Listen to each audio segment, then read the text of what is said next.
अजीब सा फिनोमिनन हुआ जब इंसानों में केमिकल एलिमेंट्स को कंट्रोल करने का टैलेंट जागा, जिसका ये कंट्रोल टैलेंट परसेंटेज जितना ज्यादा था वो उतना हाई पावरफुल बनता गया। और हमारा हीरो, जिसका नाम सीईओ नैंग था, सिर्फ वीडियोस को लाइक और सब्सक्राइब करने की वजह से उसने एक super quest grinding system activate कर लिया। शुरुआत में ही सिस्टम ने use SSS level talent reward किया, सभी एलिमेंट्स में कंप्लीट मास्टरी के साथ। वो पहला इंसान बना जो अर्थ के सभी एलिमेंट्स को कंट्रोल कर सकता था। और ज्यादा देर ना करते हुए चलो शुरू करते हैं।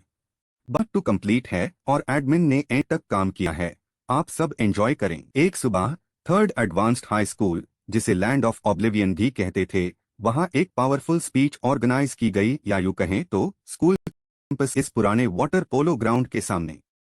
स्पीकर की आवाज गूंज रही थी, डिजास्टर के 100 साल बाद एक बिल्कुल नई इंडस्ट्री सामने आई है जिसमें लोग एलिमेंटल एनर्जी को कंट्रोल करते हैं। स्पीकर एक सीरियस चेहरे वाला मैच्योर आदमी था, नाम था किंग टाइंगशोंग, और वो अलायंस का लेफ्टिनेंट था। वो ऑडियंस को देख रहा था, उसकी बहाउन में बाल पदे थे, और उसने बोला, iron, copper, aluminium, silicon, nitrogen, potassium, sodium, calcium, hydrogen, cobalt, carbon, gold, iridium, iodine. फिर पता नहीं उसने कहां से एक काला पत्थर निकला और ऑडियंस को दिखाया। फिर खुद को इंट्रोड्यूस करते हुए बोला, मेरी शक्ति से मैं 57% आयरन एलिमेंट एक्सट्रैक्ट कर सकता हूं। अपनी एबिलिटी दिखाने के बाद टाइंगशोंग ने एक एग्जैजरेटेड स्माइल के साथ अपने दांत दिखाते हुए चिल्लाया, आयरन एलिमेंट एक्सट्रैक्ट। कुछ ब्लैक पर्पल एनर्जी स्ट्रीम्स कपड़े के टुकड़ों जैसी अचानक दिखाई दिन और तेजी से स्प्रेड होने लगी। वो कपड़े के टुकड़े जल्दी से टाइंगशोंग के हाथ के अराउंड लपेट गए, और उसके हाथ में जो पत्थर था वो उन टुकड़ों के स्प्रेड होने की स्पीड के साथ फीका पड़ने लगा। टाइंगशोंग ने वेट किया जब तक उन कपड़ों की डेंसिटी एक सर्टेन लेवल तक नहीं पहुंच गई।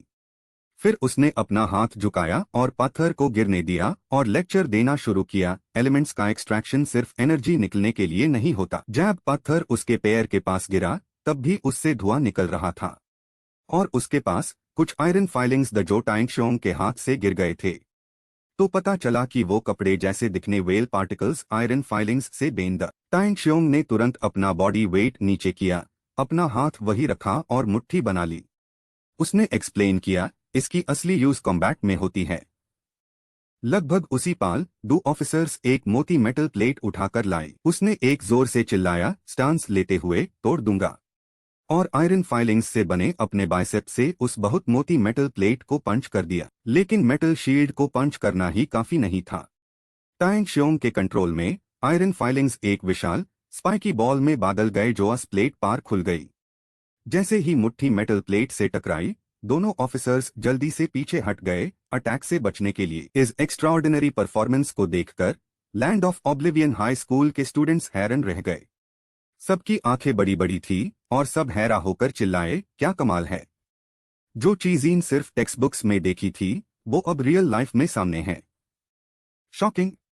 हमारा हीरो सीईओ नैंग भी, जिसे बैकग्राउंड कैरेक्टर्स से अलग दिखाने के लिए हाईलाइट किया गया था, उसी हालत में था। लेकिन वो इस शॉक से बाहर निकल पाता उससे पहले ही एक हाई क्वालिटी मल्टीलेवल मार्केटिंग जैसी आवाज उसके कानून में गूंजी, क्या तुम पावरफुल बनना चाहते हो। सीईओ नैंग शॉक और एग्जिस्टेंशियल डाउट में अपना हाथ अपने कण के पीछे ले गया, सोर्स ढूंढने के लिए। ये फिर आ गया। 7 दिन से यही रिपीट हो रहा है, अभी तक पता नहीं ये आवाज कहाँ से आ रही है। लेकिन उसने बस एक लाइन बोली और गायब हो गई, बिना किसी वार्निंग के, जिसे वो बहुत डर गया। उसके जॉ फुल पावर पे काम कर रहे थे। वो सोच रहा था, कहीं मैं बीमार तो नहीं हो गया। जिस पाल वो डॉक्टर के पास जाने वाला था, वो आवाज फिर से सामने आई, वही एक सवाल के साथ, क्या तुम इस दुनिया की सबसे बड़ी शक्ति पाना चाहते हो। ये आवाज उसके कानून में गूंजती रही, जिसे वो बहुत इरिटेट हो गया। सीईओ नैंग ने तुरंत आसमान की तरफ देखा और उस पर भड़क उठा, अगर मैं चाहता हूं तो तुम मजाक करोगे क्या। सिर्फ बातें करते हो, करते कुछ नहीं हो। क्या तुम कोई फेक प्रॉमिस एक्सपर्ट हो। यूज लगा कि इस बार वो अजीब सी आवाज चुप हो जाएगी, लेकिन तभी एक बहुत हाई फैमिलियर ब्लू स्क्रीन दिखाई दी। उसमें 2 आंखें और एक बैटरी थी जो बिल्कुल एक कंप्यूटर जैसी लग रही थी। फिर वो स्क्रीन टिक टिक की आवाजें करते हुए गायब हो गई, बस एक बैटरी छोड़ गई जिसे छोटे छोटे इलेक्ट्रिक स्पार्क्स निकल रहे थे, और पास खड़ा सीईओ नैंग उसके असर में आ गया। थोड़ी देर बूट अप होने के बाद मशीन की आवाज फिर से गूंजी, होस्ट ने ट्रायल एक्सेप्ट कर लिया है, सिस्टम स्टार्ट हो रहा है। क्वेस्ट दे दिया गया है। जब तक सीईओ नैंग होश में आता, वो ब्लू स्क्रीन्स से घिर चुका था। उसने बिना पलक झपकाया स्क्रीन की तरफ देखा और क्यूरियोसिटी से पूछा, ये क्या है? उस बहुत हाई मॉडर्न और सोफिस्टिकेटेड इलेक्ट्रॉनिक स्क्रीन पर सिर्फ एक नाम दिखाई दे रहा था, शेन एंगुओंग नहीं। सीईओ नैंग ये देखकर कंफ्यूज्ड हो गया। उसको समझ नहीं आ रहा था कि सिस्टम के दिमाग में क्या चल रहा है। ये क्या है? शेन एंगुओंग नहीं। सिस्टम ने सीईओ नैंग के कंफ्यूज्ड एक्सप्रेशन को इग्नोर किया और अपनी प्रोग्रामिंग के अकॉर्डिंग अनाउंस किया, शेन एंगुओंग नहीं हैज बीन फाउंड। शेन एंगुओंग नहीं। इस वक्त सीईओ नैंग के दिमाग में हजारों सवाल घूम रहे थे। इन शॉर्ट, उसका सिस्टम हैंग हो गया था।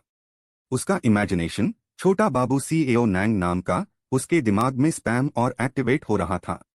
ये कौन है? मेन शेन एंगुओंग नहीं नाम के किसी को नहीं जानता। क्या दूसरे लोग ये नहीं देख सकते? ऑनलाइन जिस पाल उसका नेटवर्क क्रैश होने वाला था, सिस्टम ने जिस लड़की का नाम लिया था, वो अलायंस यूनिफॉर्म में सामने आई। हेलो एवरीवन, मेन शेन एंगुओंग नहीं हूँ। सीईओ नैंग और स्कूल के दूसरे स्टूडेंट्स की नजरें उस पर जम गई। टाइंग शियोंग ने उसके स्टेज पार आने का वेट किया, फिर उसके कंधे पर हाथ रखकर एक एरोगेंट और मिस्चिवस स्माइल के साथ इंट्रोड्यूस किया, ये है सोल्जर शेन। आज तुम सब बहुत लकी हो। ये तुम्हें एलिमेंटल मैनिफेस्टेशन दिखाने आई है। एंगुओंग नहीं ने सीरियस चेहरे के साथ उसकी बातें इग्नोर की और बोला, अब और देर नहीं, हम शुरू कर सकते हैं। सीईओ नैंग डर के मारे स्टेज की तरफ देख रहा था, उसकी रूह बदन से बाहर निकल गई थी। टाइंग शियोंग ने थोड़ा और बोलते हुए ऐड किया, अभी शुरू होने वाला है। बस एक लास्ट चीज ऐड करना चाहूंगा, ये तुम्हारी हाई एज की है। वो हद से ज्यादा शॉक हो गया। उसकी नजरें एंगुओंग नहीं पर टिक गई थी। उसके दिल में तूफान मैक गया। वो अपने दिमाग में चिल्लाया, ऐसी इंसान सच में एग्जिस्ट करती है। जैसे ही उसकी आइडेंटिटी रिवील हुई, स्कूल के यंगस्टर्स एक एक करके वाह वाह करने लगे और चीयर किया। सुना है एलिमेंटल मैनिफेस्टेशन करने वाले सब अलायंस के टॉप जीनियसेस होते हैं। हमारी आंखें सच में एलिमेंटल मैनिफेस्टेशन देखकर खुल गई है। हम तो एलिमेंट एक्सट्रैक्ट भी नहीं कर सकते, और ये हमारी हाई एज में एलिमेंट्स मैनिफेस्ट कर सकती है। एंगुओंग नहीं ने प्रेजेस को इग्नोर किया और अपने सराउंडिंग्स से बेपरवाह थी, क्योंकि उसकी नजर आस पत्थर पार पड़ी थी जिसे अभी टाइंग शियोंग ने उसे किया था। उसने अंदर बची हुई एनर्जी को फील करते हुए अपनी बहाउन में बाल दे। टाइंग शियोंग शो ऑफ करने के लिए अपने जूनियर्स पार चिल्लाया, जल्दी से सोल्जर शेन एंगुओंग नहीं के लिए दूसरा ओरे ले आओ। एंगुओंग नहीं ने हल्की स्माइल के साथ मना किया, जरूरत नहीं है। अलायंस के पास इतने रिसोर्सेज नहीं है। मैं यही वाला उसे करूंगी। एंगुओंग नहीं ने अपनी हथेली जमीन पर पदेयस पत्थर की तरफ की और एक powerful blue black energy stream तेजी से उबाल पड़ी। उसके बाद वो एनर्जी स्ट्रीम घूमने लगी। ब्लू एनर्जी को सेंटर बनते हुए वो एक मिनी साइक्लोन की तरह घूमने लगी। ये परफॉर्मेंस टाइंग शियोंग से कई गुना ज्यादा इंप्रेसिव थी। हमारा हीरो पैजीन में डूबा हुआ था, उसकी तो हालत खराब हो गई थी। हवा से एक्सट्रैक्ट कर रही है, और वो भी एक फेंके ह्यू ओरे से, जिसे पहले हाई एक्सट्रैक्ट किया जा चुका है। एलिमेंटल मैनिफेस्टेशन का पहला स्टेप, जिसे तुम एनर्जी एक्सट्रैक्ट कर सको, एलिमेंट की शेप को ब्लू एनर्जी से फिक्स करना। वो मिनी साइक्लोन जल्दी ही एक स्मूथ रिबन में बादल गया। अगला स्टेप, अपनी मर्जी से एलिमेंट की शेप को इमेजिन करना, और फिर कुछ ही पलों में वो एक पूरे डिटेल्ड ड्रैगन में बादल गया। उसकी लाल आंखें एक पावरफुल ऑरा निकल रही थी। एंगुओंग नहीं ने अपना हाथ आगे बढ़ाया। ड्रैगन घूमता हुआ तेजी से आगे बढ़ा जैसे कोई तूफान।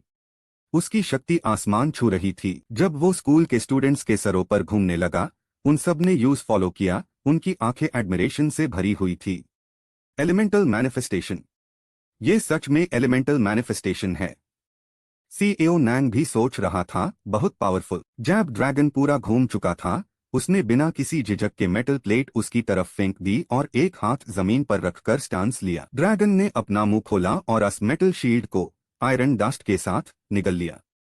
उसके दांत मेटल से टकराए और खूबसूरत स्पार्क्स फायरवर्क की तरह निकलने लगे। तो बस 2 बाइट्स में ही उसने पूरी मेटल शील्ड को खा लिया। नीचे खड़े लोग शॉक हो गए, उसने खा लिया। उस जल्दी में खाए गए मील के पीसेस स्टूडेंट्स पार गिरने लगे। शुक्र है कि वो सब टाइम पार डॉज कर पाए। उस दौरान सीईओ नैंग ने मेटल ड्रैगन के लंबे बदन के अराउंड हीट रेडिएटिंग पार्ट्स को केयरफुली ऑब्जर्व किया और एनालाइज किया। आयरन की इम्प्योरिटीज भी पलक झपकते हाई रिमूव हो सकती है। काम खत्म होने के बाद ड्रैगन एंगुओंग नहीं के पास घूमकर वापस आया। उसने सॉफ्टली स्माइल किया और उसका सर सहलाया। ये तो हाई टेम्परेचर मोल्टन आयरन की भट्टी से बना है। स्कूल के स्टूडेंट्स इमोशनल क्राइसिस में चिल्लाने लगे, मेरी आंखों को क्या हो गया है? मैंने अभी एक ट्रांसफॉर्मिंग ड्रैगन देखा। एक स्टंट पर्सन ने दूसरे को झटका देते हुए कहा, होश में आओ। ये एनर्जी मैनिफेस्टेशन है। अब स्कूल का ग्राउंड एक मार्केट जैसा लाउड हो गया था। तभी एक मिडल एज्ड आदमी स्टेज पार आया, जूठा खांसा और बोला, बहुत अच्छा। सोल्जर शेन ने सच में हम सबकी आंखें खोल दी है। उसकी आंखें हंसी से बंद हो गई थी और एक विलन जैसी शक्ल बनाकर सबको मोटिवेट करने लगा। मुझे यकीन है कि यहाँ हर किसी में एक बड़ी शक्ति पाने की इच्छा है, लेकिन एक अल्टीमेट एनर्जी वॉरियर बनना एक दिन का काम नहीं है। अगर तुम सोल्जर शेन जैसे पावरफुल बनना चाहते हो तो तुम्हें यूनिवर्सिटी एंट्रेंस एग्जाम के लिए 100 गुना ज्यादा मेहनत करनी होगी। लेकिन हाई स्कूल के स्टूडेंट्स ने ये बातें सीरियसली ले ली। सब उस पे सक्सीड हो गए और पागलपन में स्टडी के लिए मोटिवेट हो गए। पूरी एनर्जी के साथ यूनिवर्सिटी एंट्रेंस एग्जाम में एनर्जी वॉरियर बनने के लिए जरूर एलिमेंट्स को मैनिफेस्ट करेंगे और अलायंस के लिए अपनी पूरी लाइफ डेडिकेट करेंगे। मुझे मत रोको। इस साल मैं सबसे बेस्ट मिलिट्री स्कूल में एडमिशन के लिए मेहनत करूंगा। उसने अस अपबीट एटमॉस्फेयर का फायदा उठाया और हाथ हवा में उठाया। उसके चेहरे पर अब भी वो परफेक्ट स्माइल थी और उसने पहले से रेडी किए ह्यू स्लोगन को जोर से बोला, हमारा थर्ड एडवांस्ड हाई स्कूल इस साल जरूर टॉप 10 में आएगा। उसी पाल सिस्टम स्क्रीन पर एक सार्कास्टिक स्माइल दिखाई दी। उस स्माइल से एक बदमाश ऑरा निकल रहा था, इतना ब्राइट कि आंखें चौंधिया जाएं। देखते ही पता चल रहा था कि सीईओ नैंग अब फंसने वाला है। एक टिंग की आवाज आई और उसने क्वेस्ट देना शुरू किया। होस्ट से रिक्वेस्ट है कि वो अपनी स्ट्रेंथ प्रूव करे। शेन एंगुओंग नहीं को सैक्रिफाइस करने दो। आग और ताजे खून से होस्ट की जवानी रोशन करो और उसके सामने अंधेरे रास्ते को रोशन करो। सीईओ नैंग ये देखकर टोटली डम्फाउंडेड हो गया। उसके दिमाग में बस क्वेश्चन मार्क्स घूम रहे थे। सैक्रिफाइस सैक्रिफाइस क्या होता है? उसका दिमाग जब तक ये टास्क प्रोसेस करता, उसकी आंखें गुस्से से फटने लगी। सीईओ नैंग जोर से चिल्लाया, तू मेरे से पंगा ले रहा है क्या? शेन यांग नी अपनी पावर्स दिखाने में इतनी बिजी थी कि उसे पता ही नहीं चला कि एक अजीब सिस्टम यूज मॉनिटर कर रहा है। वो सिस्टम एक तरफ शेन यांग नी की कॉम्बैट पावर एनालाइज कर रहा था और दूसरी तरफ सीईओ नैंग को गाइड कर रहा था। रात के ठीक 12 बजे सैक्रिफाइस रिचुअल के लिए सबसे सही वक्त है। इसके लिए ताजा खून और आग एक साथ चाहिए। टारगेट पार एक सैक्रिफाइस सर्कल बनाना होगा और एंड में ये स्लोगन जोर से चिल्लाना है, जुनू भरे साल, खून से लथपथ जवानी। ताकतवर तरीके अपनाए जा सकते हैं। जब उसने ये वाहियत टास्क पढ़ा, सीईओ नैंग सच में सिस्टम से उलझना चाहता था। क्या तुझे मेरी किस्मत से डर नहीं लगता? उसकी बदकिस्मती पर तो ऊपरवाले ने भी बारिश बरसा दी थी। अच्छा हुआ सिस्टम ने यूज डायरेक्टली डिसलाइक नहीं किया था, वरना हाल और बुरा होता। आसपास के स्टूडेंट्स बारिश आते ही निकलने लगे। बारिश आ गई, चलो जल्दी, बिजली चमक रही है, जल्दी घर जाके कपड़े उठाओ। बस सीईओ नैंग का दिल तो जैसे ठंडा पैट गया था। वो ऐसे लग रहा था जैसे कोई गुनहगार फांसी के तख्त पर जा रहा हो। जब वो गहरी सोच में डूबा था, तभी एक टीचर ने उसे बुलाया, सीईओ नैंग, जरा इधर आना। आवाज सुनते हाय सीईओ नैंग बोला, सर ट्रुओंग। सर ट्रुओंग ने उसे एक सिक्का पकड़ाया और ऐसी हरकत के साथ जैसे वो पहले भी ऐसा कर चुका हो, बोला, एक काम है, तुम्हारी हेल्प चाहिए। थोड़ी देर में मुझे लेफ्टिनेंट किन और उसकी टीम के साथ पार्टी में जाना है। आज दोपहर क्लास 10 सेक्शन 3 की क्लास मेरी जगह तुम ले लोगे ना? जैसे ही उसने पैसे देखे, सीईओ नैंग एकदम एक्टिव हो गया। उसका जोश 10 गुना बढ़ गया। फिक्र मत करो सर ट्रुओंग, आप बिल्कुल बेफिक्र रहिए। वो सिक्का लेकर अपने दोस्तों के साथ स्टाइलिशली निकल पड़ा, ये काम मुझ पर छोड़ दो। जैसे हाय सीईओ नैंग मुड़ा, सर ट्रुओंग ने अपनी कैजुअल लुक छोड़ दी और गहरी सोच में डूब गए। ऐसे समझदार, ओबीडियंट और पढ़ाई में अच्छे बच्चे आजकल कहाँ मिलते हैं। उसकी फैमिली की हालत भी थोड़ी मुश्किल है, जितनी मदद कर सकूं उतना अच्छा। पूरे जोश के साथ सीईओ नैंग क्लास की तरफ बढ़ा, अपने टीचर की गहरी सोचों से अनजान। फिर वो स्टाफ रूम में गया और डॉक्यूमेंट्स का एक ढेर उठा लिया। वहां के टीचर्स तो इस बात से वाकिफ थे, सबने उसकी खूब तारीफ की। सीएओ नैंग फिर से सर ट्रुओंग की जगह पढ़ने आया है। सीएओ नैंग कितना अच्छा है, पढ़ाई में भी इतना तेज और इतना एक्टिव भी। सीएओ नैंग ने एक आइडियल स्टूडेंट और टॉपर का रोल बखूबी निभाया, जो दूसरों की मदद करना पसंद करता है, और अदब से जवाब दिया, शुक्रिया टीचर्स, आपकी तारीफ के लिए। वो डॉक्यूमेंट्स का ढेर लेकर क्लास 10 सेक्शन 3 में गया। जैसे ही उसके जूनियर्स ने उसे देखा, सब एक साथ बोलने लगे, क्लास 10 सेक्शन 3, सीनियर सीएओ नैंग कितना हैंडसम है, अच्छा है। आज सीनियर सीएओ नैंग पढ़ने आए हैं, पहले से बताया भी नहीं। आज तो मैंने मेकअप भी नहीं किया। सीएओ नैंग ने डॉक्यूमेंट्स का ढेर टीचर के टेबल पर रखा और गुस्से से बोला, क्लास मॉनिटर कहाँ है? सबको क्वेश्चन पेपर बांटो। क्लास में से एक लड़की ने उसे मासूमियत से देखते हुए लाज से पूछा, सीनियर सीएओ नैंग, वो पिछली बार वाली कहानी अधूरी रह गई थी, क्या आप उसे आगे सुना सकते हैं? सीएओ नैंग ने सख्ती दिखाते हुए साफ मना कर दिया और बोला, आज दोपहर की पहली क्लास में टेस्ट होगा, सेक्शन 1 से सेक्शन 5 तक का टेस्ट। एक और लड़की उठकर बोली, सीनियर सीएओ नैंग, अगर पहले पीरियड में टेस्ट है तो क्या दूसरे पीरियड में हम कहानियां सुन सकते हैं? सीएओ नैंग उसकी बातों में नहीं आया और हल्के से उस लड़की के माथे पर थपकी देते हुए बोला, नहीं, बिल्कुल नहीं। तुम सब अब क्लास 11 में जाने वाले हो। पढ़ाई पर ध्यान दो, मेहनत करो, ताकि मिलिट्री एकेडमी में एडमिशन मिल सके। उसने बुरी खबर सुनना जारी रखा, दूसरे पीरियड में भी टेस्ट होगा। क्लास में से एक लड़के ने रोना शुरू कर दिया, उफ, सीनियर सीएओ नैंग, आप तो बिल्कुल शैतान हो। और वो लड़की, जिसके माथे पर थपकी लगी थी, एकदम फैंगर्ल बन गई, ये तो सीनियर सीएओ नैंग हाई हो सकते हैं। जब वो दांतते हैं, तब भी उनमें एक अलग हाई चार्म होता है। सीनियर सीएओ नैंग, आप कहाँ जा रहे हो? सीएओ नैंग ने अपना पुराना ब्रिक फोन निकाला और कैजुअली बोला, फोन की बैटरी खत्म हो गई है, मेन चार्ज करने जा रहा हूँ। क्लास मॉनिटर, तुम टेस्ट सुपरवाइज करोगे। वो पर्पल हेयर्ड लड़की तो सीएओ नैंग की पक्की फैन थी। उसने बिना सोचे समझे तुरंत भरोसा दिलाया, जी हाँ सीनियर सीएओ नैंग, आप बेफिक्र रहिए। और इस तरह सीएओ नैंग शान से स्कूल से निकल गया। वो उस पुरानी गीली सड़क पर चलते ही सोच रहा था, ये सड़क दिन बी दिन इतनी खराब क्यों होती जा रही है। तभी उसने एक आवाज सुनी, सीएओ नैंग। वो डर के मारे उछल पड़ा, ओह नो, स्कूल से भागते हुए पकड़ा गया। उसने झटके से पलटकर हैरानी से कहा, माँ, आप यहाँ क्या कर रही हो? वो नर्म दिल खूबसूरत लेडी, जिसके चेहरे पर एक नेशनल मॉम की चमक थी, वो सीएओ नैंग की माँ थी, नाम था तूतू लैंग। वो धीरे से मुस्कुराई और बोली, आंटी लियो घर बादल रही है, मैं बस थोड़ी मदद करने आई हूँ। उनके हाथ में अभी भी पोंचा था, जो इस बात का सबूत था कि वो सच कह रही है। वो पोंचा पर झुककर नरम आवाज में बोली, बेटा, अभी तो स्कूल का टाइम है ना, तुम यहाँ क्या कर रहे हो? जब उन्होंने देखा कि वो चुप है और जवाब नहीं दे रहा, तो वो मुस्कुराई और उससे फोर्स नहीं किया। छोड़ो भी, अब तुम बड़े हो गए हो, अपने प्लान्स खुद बनते हो। कुछ भी हो, मैं हमेशा तुम्हारा साथ दूंगी। ये कहकर वो अपने अधूरे काम में लग गई और याद दिलाया, काम खत्म करके जल्दी घर आ जाना।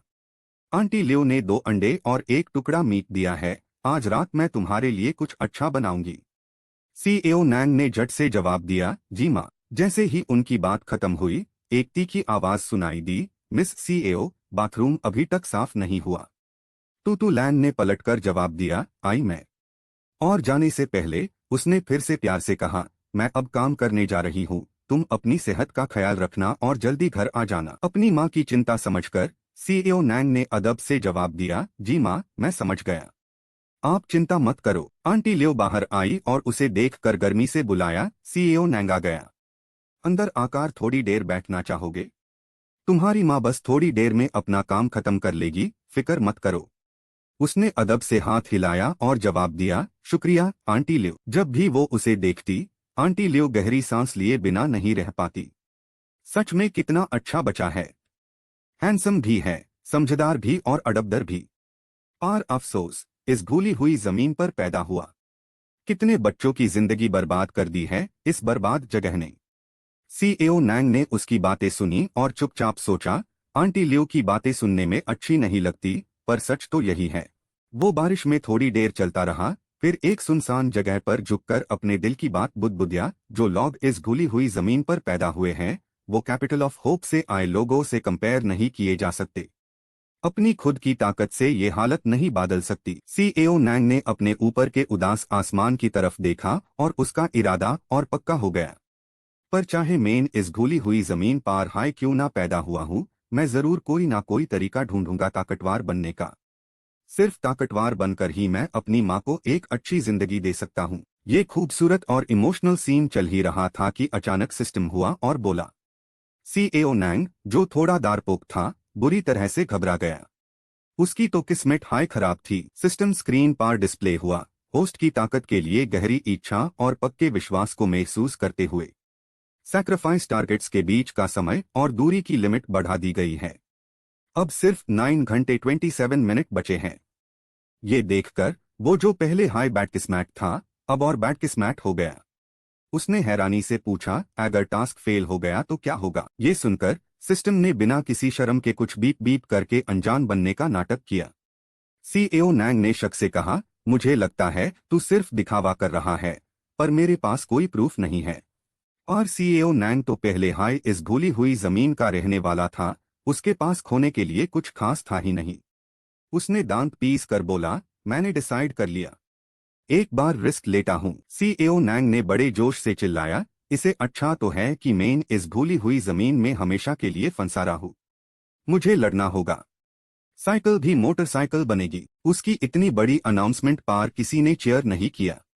सिस्टम ने अपनी प्रोसीजर के हिसाब से डिस्प्ले किया, होस्ट ने टास्क एक्सेप्ट कर लिया है, कृपया डिफिकल्टी सिलेक्ट करें। ये देखकर कि सिस्टम अभी भी इंसानियत दिखा रहा था और सीधा हेल मोड पर नहीं गया, सीएओ नैंग हैरत से बोल उठा, क्या डिफिकल्टी भी चूज कर सकते हैं? सिस्टम ने गाइड मोड शुरू किया। टास्क पूरा करने के बाद होस्ट को सबसे पावरफुल स्ट्रेंथ प्यूरिफिकेशन रिचुअल मिलेगा और डिफिकल्टी के हिसाब से एक्स्ट्रा रिवॉर्ड्स भी मिलेंगे। उसकी आंखें 100% वाली स्क्रीन पर टिकी हुई थी। वो सपनों में गुम बुदबुदिया, तो ऐसा है, देखता हूँ क्या क्या लेवल्स है। सिस्टम ने एक दिन की आवाज के साथ डिफिकल्टी लेवल्स बताना शुरू किया। नॉर्मल डिफिकल्टी, 2 टास्क करने होंगे। प्राइमरी यांग ट्रेजर मिलने की चांस 50% है। स्पेशल पावर मिलने की चांस 1% है। फिर 2 सबसे टॉप लेवल्स आए। हर लेवल पर सिस्टम अलग एक्सप्रेशन दे रहा था। एलीट डिफिकल्टी, 1 टास्क करना होगा। टॉप ग्रेड यांग ट्रेजर मिलने की चांस 100% है। स्पेशल पावर मिलने की chance. Nightmare difficulty, born superior, मैं ही हूँ इस दुनिया की किस्मत। ज्यादा सोचने की जरूरत नहीं, बस जो चाहे वो करो। यांग ट्रेजर मिलने की चांस 100% है। स्पेशल पावर मिलने की चांस भी 100% है। भले ही काम के फेड अच्छे लग रहे थे, सीएओ नैंग ने जल्दी नहीं की और धीरे धीरे सोचा। नाइटमेयर डिफिकल्टी के बेनिफिट्स देखकर उसका मुंह में पानी आ गया। उसने सोचा, देखता हूँ कौन सा अच्छा रहेगा। नॉर्मल डिफिकल्टी, नहीं मेन, सीएओ नैंग कोई आम इंसान नहीं हूं। अब और नहीं सोचना। फिर उसने अपनी नजर नाइटमेयर डिफिकल्टी स्क्रीन पर घुमाई और सोचा, नाइटमेयर डिफिकल्टी 100% मिड ग्रेड यांग ट्रेजर, 100% स्पेशल पावर। इतने परफेक्ट रिवॉर्ड्स तो बिल्कुल मेरे लिए ही बने हैं। पर आखिरी पाल में उसने खुद को रोक लिया। उसकी अकल ने ललच पर जीत हासिल की और उसने फाइनल डिसीजन लिया, नहीं, main elite level high choose करता हूं। और उसने 1 प्रेस कर दिया। उसके बाद सारे ऑप्शंस गायब हो गए, जिसे वो बुरी तरह से घबरा गया। उसके बजाय सिस्टम ने तुरंत अनाउंस किया, होस्ट ने एलीट डिफिकल्टी लेवल चुना है। टास्क पूरा करने पर टॉप ग्रेड यांग ट्रेजर मिलने की चांस 100% है। स्पेशल पावर मिलने की चांस 50% है। भले ही वो बेनिफिट्स से पूरी तरह सेटिस्फाइड नहीं था, उसने दूसरी तरफ देखा और खुद को समझाया, छोड़ो भी। हिंट देखते हैं। Important mission. कमांड आते ही सिस्टम ने हिंट दिया, शेन यांग नी एक जीनियस है, पर जीनियस बनने की कीमत कम नहीं होती। बचपन से ही शेन यांग नी ने इंटरमीडिएट लेवल की ट्रेनिंग ली है। उसकी चाइल्डहुड खुशियों से भरी नहीं थी। एक दिन वो साबार खो बैठी और घर से भाग गई। उसके साथ हाई शेन यांग नी की तस्वीर भी दिखी, जिसकी आंखों से आंसू बह रहे थे और वो सिसक रही थी। उसने आगे बताया, उस दिन वो पूरी रात एक गंदे नाले के नीचे रही। उस रात उसके कानों में सिर्फ चिक चिक की आवाज थी। सीएओ नैंग ने शक से सोचा, चिक चिक की आवाज। सिस्टम की एक्सप्लेनेशन से सीएओ नैंग ने एनालाइज करना शुरू किया, चिक चिक की आवाज। क्या ये चूहे हैं? मेन सोच भी नहीं सकता था कि सबसे पावरफुल शेन यांग नी को चूहों से डर लगता है। अपनी दुश्मन की कमजोरी मिलते ही वो चालाकी से मुस्कुराया, एक चूहा तो बहुत कम है, मुझे तो 100 ढूंढने होंगे। सीईओ नैंग के चेहरे पर इतनी शैतानी थी कि कमजोर आंखों वाले बुजुर्गों को भी कमेंट करना पड़ा, क्या हुआ है इस लड़के को?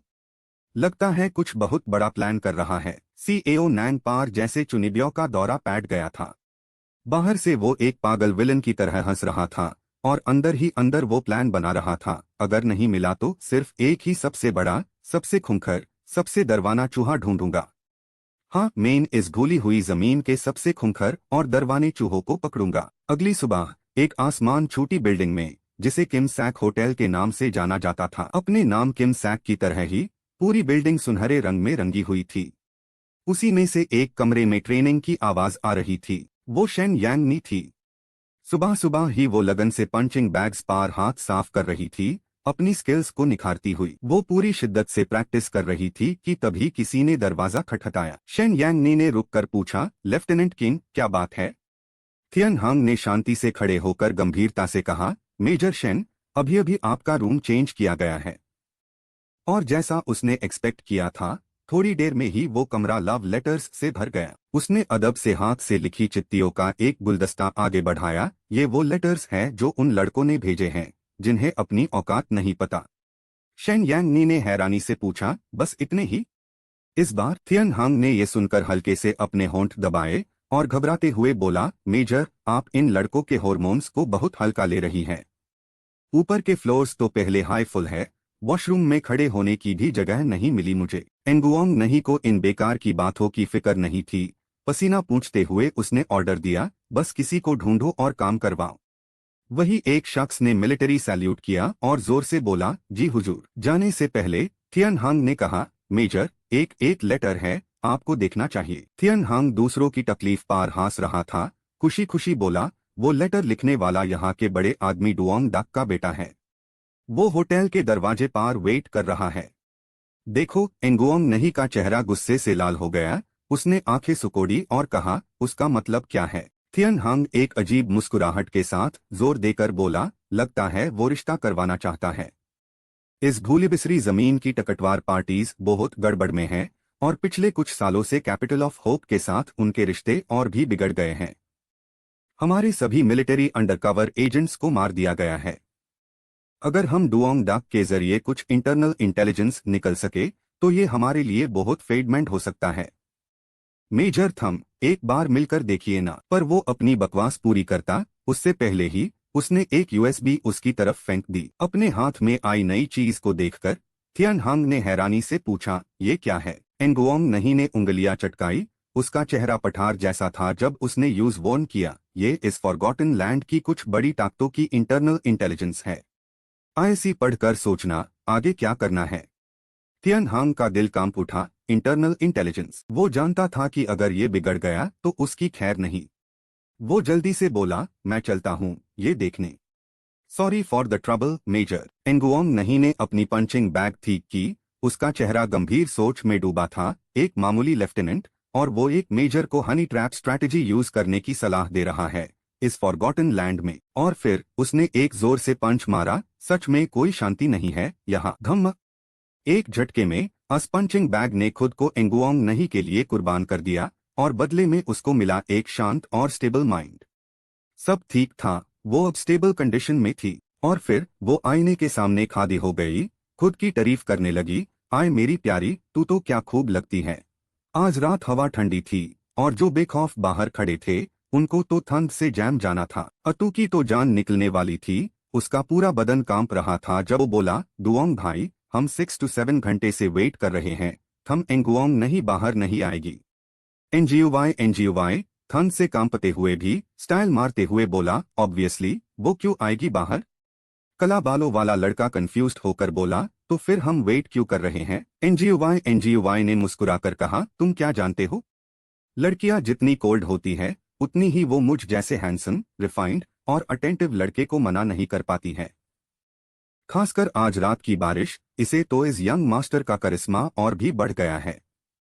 अतु, जिसे कोई सेंस नहीं थी, बोला, पार बारिश तो रुक गई है। एनजीओवाई ने तुरंत अपनी बात सुधारी, बस दिल होना चाहिए, वो ही काफी है।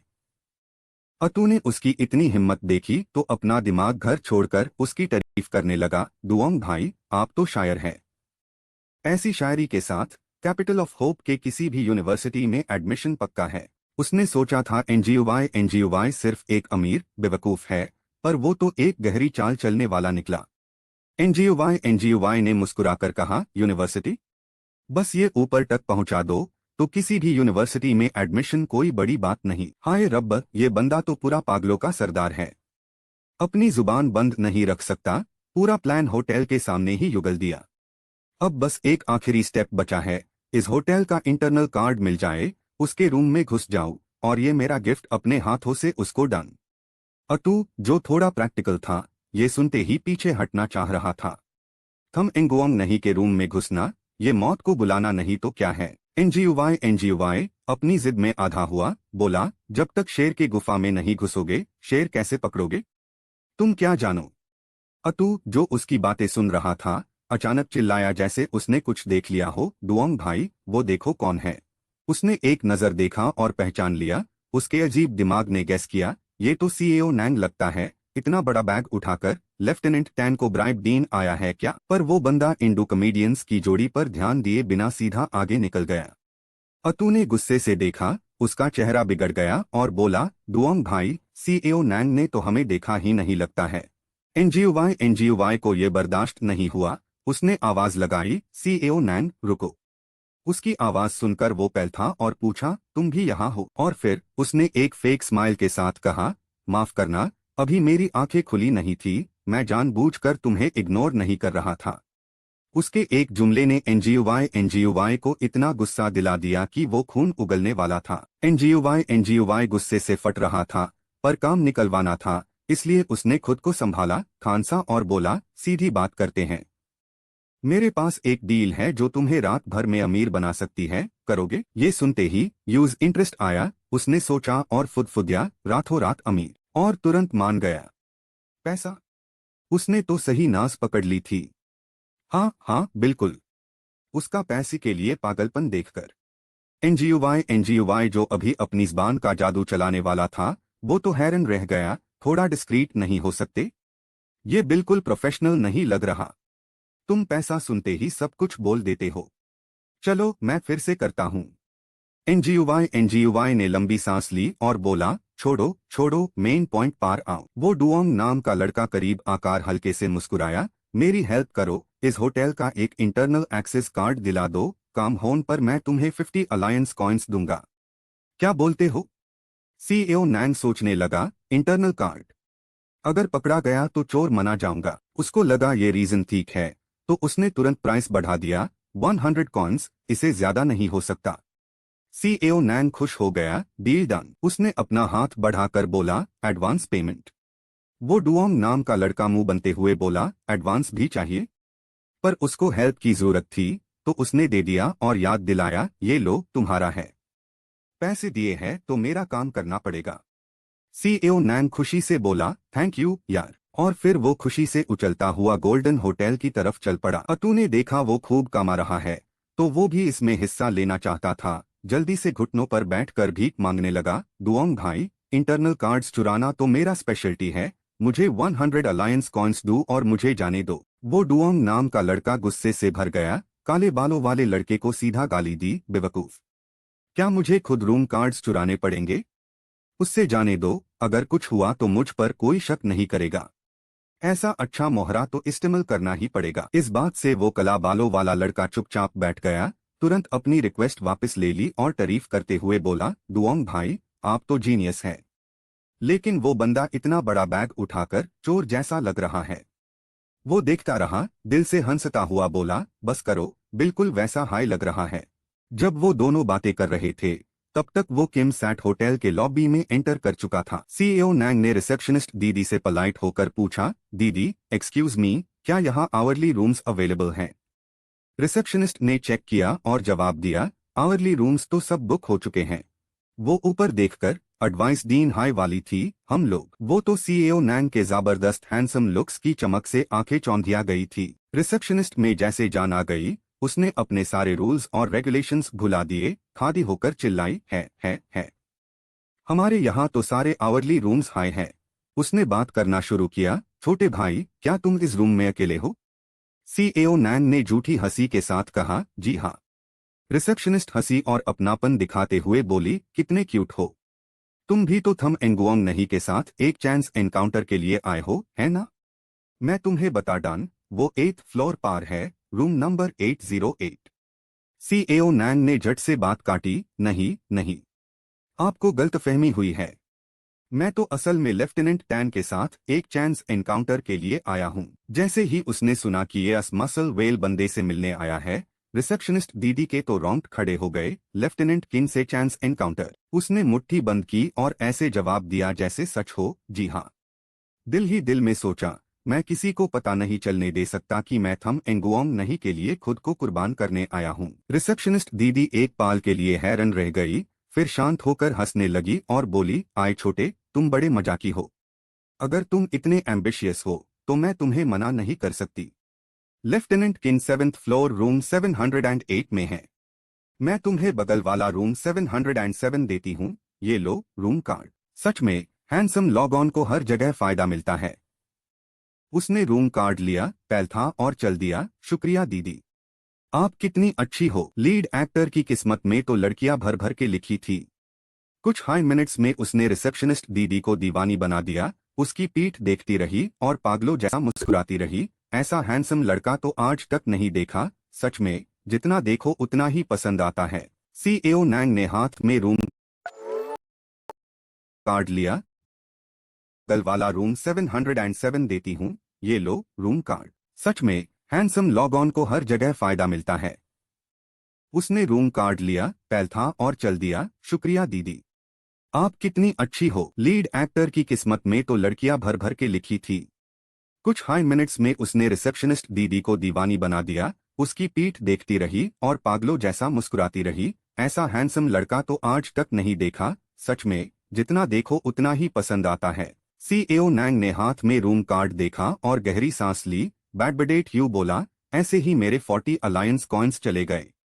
ये तो बहुत महंगा पैड गया। अगर पता होता तो कॉरिडोर में ही कुछ घंटे बैठ जाता। अभी टैन थियन हांग थम एंगुओंग नहीं के रूम 808 में जा रहा है और थम एंगुओंग नहीं टैन थियन हांग के रूम 708 में जा रही है। और सीएओ नैंग ने बगल वाला रूम 707 रेंट किया है। हम पता नहीं आगे क्या होगा, बहुत इंटरेस्टिंग होने वाला है। कुछ देर बाद सीएओ नैंग रूम 707 में नहते ह्यू सोच रहा था, जब आ ही गए हैं तो थोड़ा एंजॉय कर ही लेते हैं। 40 अलायंस कॉइन्स खर्च कर दिए हैं, अगर एंजॉय नहीं किया तो इतने बड़े पैसे बर्बाद हो जाएंगे। वो रात 9:22 पार बाहर निकला, उसका चेहरा सोच में डूबा था, चुपचाप नफरत से भरा। डुओंग एनजीओवाई को देखते ही पता चल जाता है कि वो थम एंगुओंग नहीं को ढूंढने आया है, लेकिन बोलता है लेफ्टिनेंट टैन से मिलने आया है। इस बच्चे को तो प्रॉब्लम दिख रही है। सीएओ नैंग बाथटब के किनारे टिककर हल्के से मुस्कुराया और बदबदाया, साफ पता चल रहा है, ये तो मुझे इस्तेमाल करना चाहता है।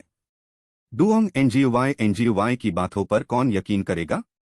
लेकिन जब उसने पैसे दे दिए हैं तो मैं मना भी नहीं कर सकता। वो दो बेवकूफ तो 1 घंटे तक ठंडी हवा में इंतजार करते रहे, तब जाकर उन्हें होश आया। एनजीओवाई गुस्से से लाल पीला हो रहा था, दांत पीस्ट ह्यू बोला, अच्छा ये सीएओ नैंग मेरी आंखों में धूल झोंकने की हिम्मत की। कल मैं इसको इसकी औकात दिखाऊंगा। फिर वो एक रूथलेस कैपिटलिस्ट की तरह चिल्लाया, अपने चेले को ऑर्डर देते हुए, तू जा अंदर और वो इंटरनल कार्ड मेरे पास ला। अतु ये सुनकर डर गया, मैं जाऊं। पर जैसे हाई यूज अर्निंग्स याद आई, वो फिर से एक्साइटेड हो गया।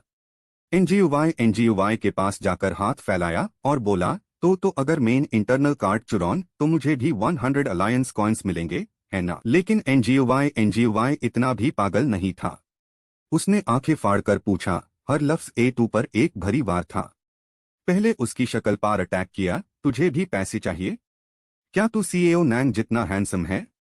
एक सेंटेंस और A2 की आधी जान निकल गई। उसकी शक्ल पर टॉन्ट मारना काफी नहीं था, उसने दिमाग पर अटैक किया, क्या तेरे अचीवमेंट्स सीएओ नैंग से बेटर हैं? ना शक्ल है, ना टैलेंट। एक और जोरदार थप्पड़ ने एतू की बस एक बूंद जान बचाई और फिर उसने बेदर्दी से एतू को एक जोर से लात मारी। किस हक से बार्गेन कर रहे हो? अगर इंटरनल कार्ड नहीं चुराया तो मैं तुम्हें जिंदा नहीं छोड़ूंगा। अतु तो सच में 8 जन्मों से बदनसीब था। ना पैसे मिले और मार भी खाई, बेजाती भी हुई। 10 मिनट बाद, इतनी मुश्किलों के बाद, अतु को आखिर गोल्डन होटल का एक्सेस कार्ड मिल गया। एनजीओवाई काफी खुश था। कैजुअली प्रॉमिस करते हुए बोला, अच्छा परफॉर्म किया, कल तुझे नए कपड़े खरीद दूंगा। अतु ने पूरे 90 डिग्री पार झुककर जोर से बोला, थैंक यू डुओंग भाई। होटल में घुसने से पहले उसने अपने कपड़े ठीक किए और गंभीरता से फुदफुदिया, ये पाल आखिर आ ही गया। और बाल भी संवारे। वो मिरर में देखकर बोला, आज मेरी लाइफ का सबसे इम्पोर्टेंट मोमेंट है। सच में, जब किसी को प्यार होता है तो सबका अपना अलग फिल्टर होता है। उसकी आंखों में एंगुओंग नहीं किसी अप्सरा से कम नहीं थी। मैं प्यार में पैट गया हूँ। उससे पहली नजर में देखते ही मैं इश्क की गहरी नदी में डूब गया हूँ। एनजीओवाई अपने ख्यालों में डूबा हुआ रूम नंबर 808 के सामने खुद को मोटिवेट कर रहा था। प्यार के लिए मैं तलवारों के पहाड़ और आग के समंदर भी पार कर जाऊंगा। जवानी में कोई रिग्रेट नहीं होना चाहिए। एक लंबी सांस लेकर खुद को शांत किया, तभी कार्ड स्वाइप करने की हिम्मत हुई। मेरी प्यारी महबूबा, मैं आ गया हूँ, चलो गुड लक टू मी। एनजीओवाई रूम में दाखिल हुआ तो हाय री। पूरा एटमॉस्फेयर एक्साइटमेंट से भरा था। बाथरूम में एक परछाई दिखाई दे रही थी। एनजीओवाई की आंखों में वो एक्साइटमेंट और भी बढ़ गई। वो होश खो बैठा। ये तो अगली ही पाल वो पागलों की तरह हंसने लगा। चेहरा बिल्कुल लाल, आंखों से आंसू, नाक से पानी, दिल प्यार और उम्मीद से छलक उठा। ये तो सच में भगवान का मुझ पर स्पेशल फेवर है। अब तो काम पक्का बनेगा। वो बाथरूम में खड़े शख्स को बिना पलक झपकाए देखता रहा जब तक उस शख्स ने दरवाजे का नॉब नहीं घुमाया। उसका दिल उम्मीद से भरा था। दरवाजे की एक तरफ छुप गया। परवर्ट जैसा लग रहा हूँ क्या? आ गया, आखिर आ ही गया। एनजीओवाई ने उस लंबे मस्कुलर फिगर को देखा और शरारती अंदाज में मुस्कुराया। क्या खूबसूरत फिगर है। उसने अपने ब्राउन बालों को ठीक किया। उसके चेहरे से ही दिख रहा था कि वो सेल्फ ऑब्सेशन की हद पार कर चुका है। एनजीओवाई ने बाथरूम का दरवाजा हल्के से खटखटाया। कॉन्फिडेंस से सोच रहा था, वो कमजोर बच्चे कभी नहीं समझेंगे कि लव एट फर्स्ट साइट का राज ब्रिज इफेक्ट में छुपा है। हीरो और हीरोइन अक्सर अनप्लैन्ड इवेंट्स से गुजरते हैं जो उनके दिल की धड़कन तेज करते हैं। तभी वो प्यार की गहरी नदी में डूबते हैं। और मैं एनजीओवाई प्यार का असली उस्ताद हूँ। अंदर जो शख्स बाल सुखा रहा था, उसने दरवाजे पर दस्तक सुनी और एनजीओवाई की प्रेजेंस को नोटिस किया। एनजीओवाई ने मौके को लपका और एक्शन में आ गया। बस यही वो पाल है।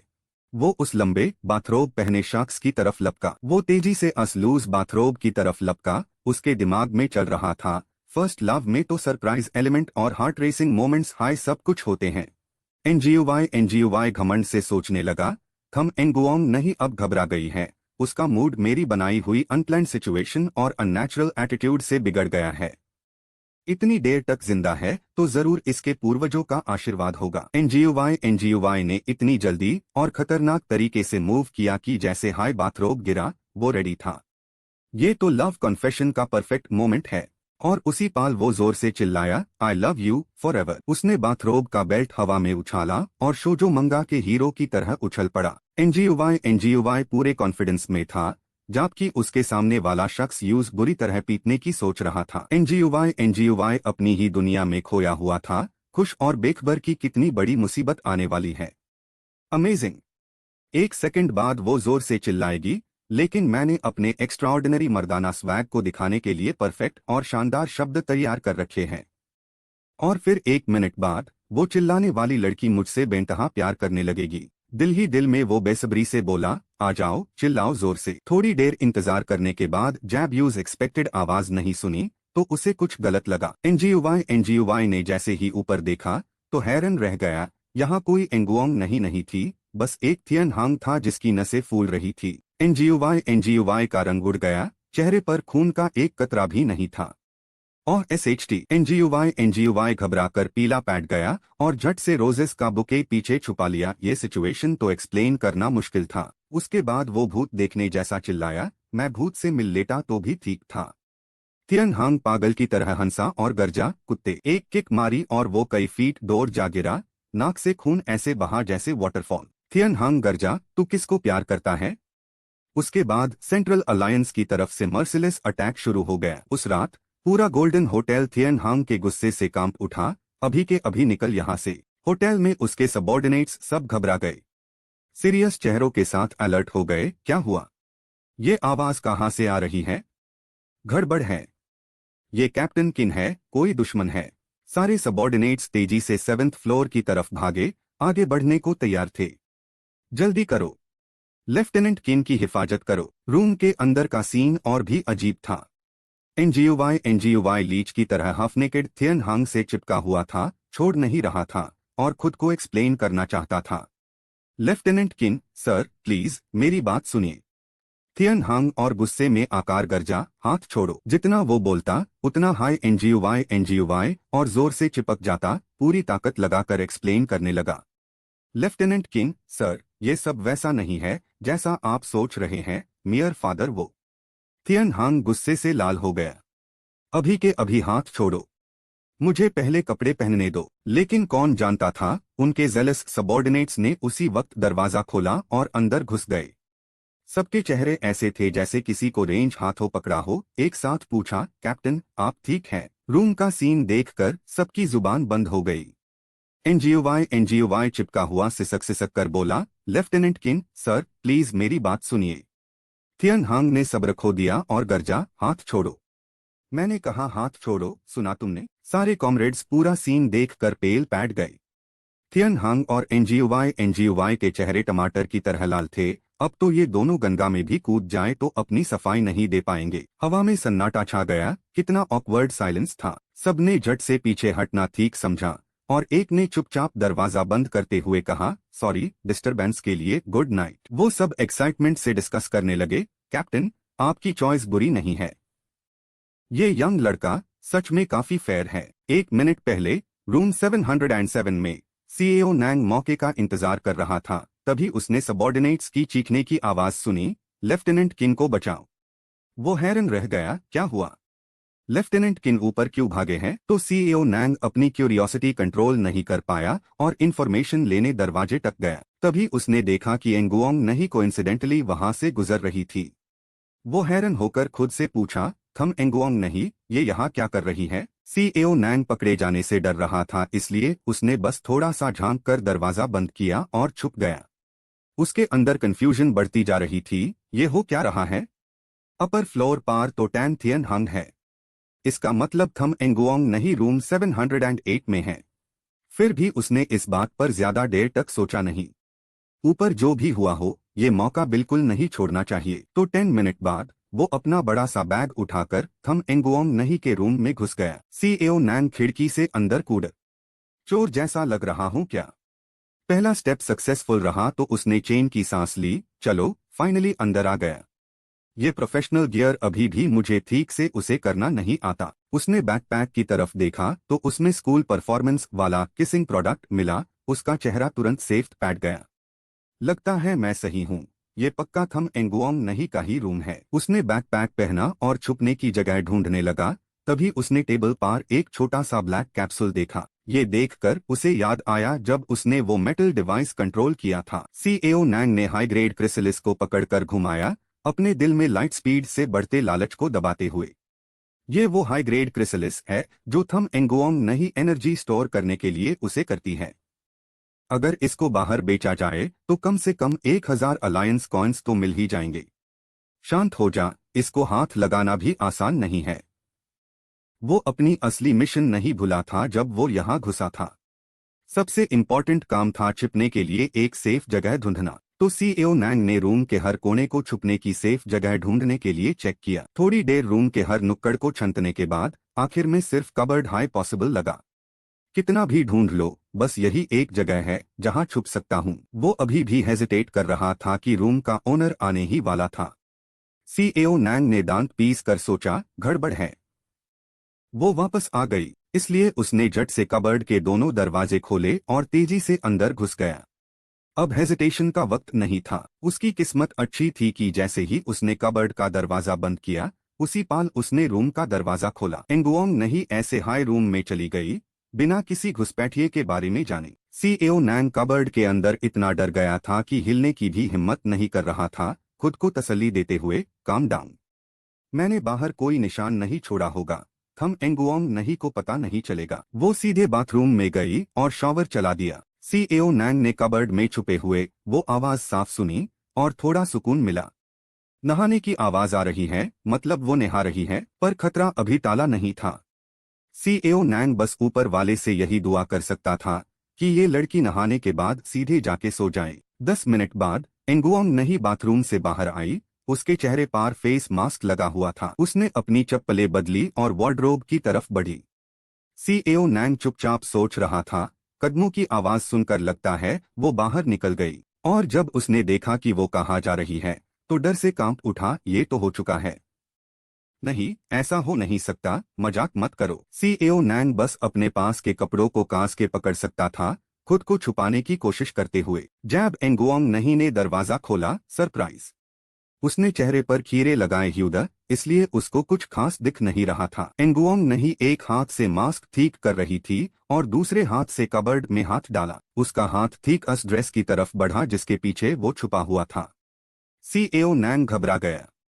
गया काम से, अब तो सच में गया। और जैसे ही उसकी उंगलियां उस तक पहुंचने वाली थी, वो अचानक रुक गई। उसकी किस्मत अच्छी थी कि आज उसने वो कपड़े नहीं पहने जहां वो छुपा था, बल्कि उसने बगल वाली ड्रेस उठा ली। फिर उसने एक पैर से कबर्ड का दरवाजा बंद किया और गुनगुनाते हुए चली गई, बनी डार्लिंग, दरवाजा खोलो ना। दीदी अंदर आना चाहती है। सच में मौत को छूकर वापस आए थे। सीएओ नैंग ने एक बड़ी मुसीबत से खुद को बचा लिया था। उसने रिफ्लेक्सिवली एक ड्रेस बाहर निकाली और उसको गौर से देखा। ये रैबिट वाला आउटफिट तो ये उसकी नाइट ड्रेस है। क्या थम एंगुओंग नहीं का टेस्ट ऐसा है? सीएओ नैंग ने बदबदाया। मास्क और खीरे। एंगुओंग नहीं संतुष्टि से मास्क लगाकर गहरी नींद सो गई। और इधर सीएओ नैंग सर हिलाकर बोला, हाँ, सही में एक यंग गर्ल का परफेक्ट रिप्रेजेंटेशन है। एंगुओंग नहीं धीरे धीरे गहरी नींद में चली गई। शायद उसको बुरा सपना आ रहा था, क्योंकि उसकी पलकें भीगी हुई थी और चेहरे पर हल्की सी बेचैनी थी। उसके सपने की दुनिया एक अंधेरी और गंदी जगह थी, जहां बदबू दिमाग तक चुभ रही थी। लोहे की दरारों से आती रोशनी उसे और गंदी नाली जैसा बना रही थी। चाइल्डहुड की थम एंगुओंग नहीं पानी से भरे कार्डबोर्ड के ढेर पर पुराने और फेट ह्यू कपड़ों में चुपचाप बैठी थी। वो एक हल्की सी रोशनी की तरफ गौर से देख रही थी। फिर सपने का सीन बदला। गहरी तरीकी में लाल खूंखर आंखें चमक रही थी। अचानक एक चूहे ने चीख मारी। फिर एक चूहों का झुंड बचपन की एंगुओंग नहीं की तरफ भगा। वो हिल भी नहीं पा रही थी। उसका चेहरा डर से सेफ्ट पैट गया। वो चिल्लाई, नहीं नहीं, इधर मत आओ। एंगुओंग नहीं सपने के उस सीन से डरकर उठ गई। उसका दिल डर से भरा था। वो मन ही मन जोर से चिल्लाई, इधर मत आओ। वो झट से उठ बैठी और रिफ्लेक्सेस में चारों तरफ देखा, सेफ्टी कंफर्म करने के लिए। पूरा शहर अलर्ट मोड पार था। नींद की कमी से थके हुए चेहरे के साथ उसने दुखी मन से सोचा, फिर से वही सपना। तभी टैप टैप की आवाज गूंजी, बिल्कुल वैसी ही जैसी उसके सपने में थी। पानी टपकने की आवाज ने एंगुओंग नहीं के पहले से ही डेयर ह्यू नर्व्स को और खींचा।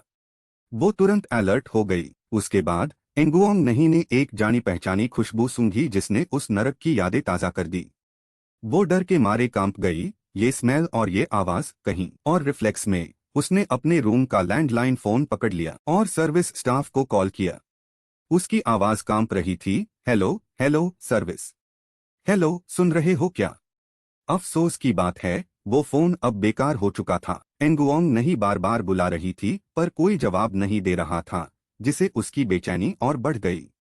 लेकिन तुरंत बाद उसका डर अपनी पीक पार पहुंच गया। उसने देखा कि कमरे में चूहे जमा हो गए थे, हर एक पूरी एनर्जी में, और उनका निशाना साफ तौर पर बेड पार हैरा खादी एंगुओंग नहीं थी। उन दरवानी आंखों से घूरी गई। एंगुओंग नहीं डर से कांप गई। कंबल ओढ़कर छुपना चाहा, पर डर के मारे हिल भी नहीं पा रही थी। पर किस्मत ने उसे छोड़ने का नाम नहीं लिया। ये हकीकत का बुरा सपना अभी भी जारी था, एक बड़े चूहे की चीख के साथ। चूहे ऐसे लपके जैसे बस इसी का इंतजार कर रहे थे।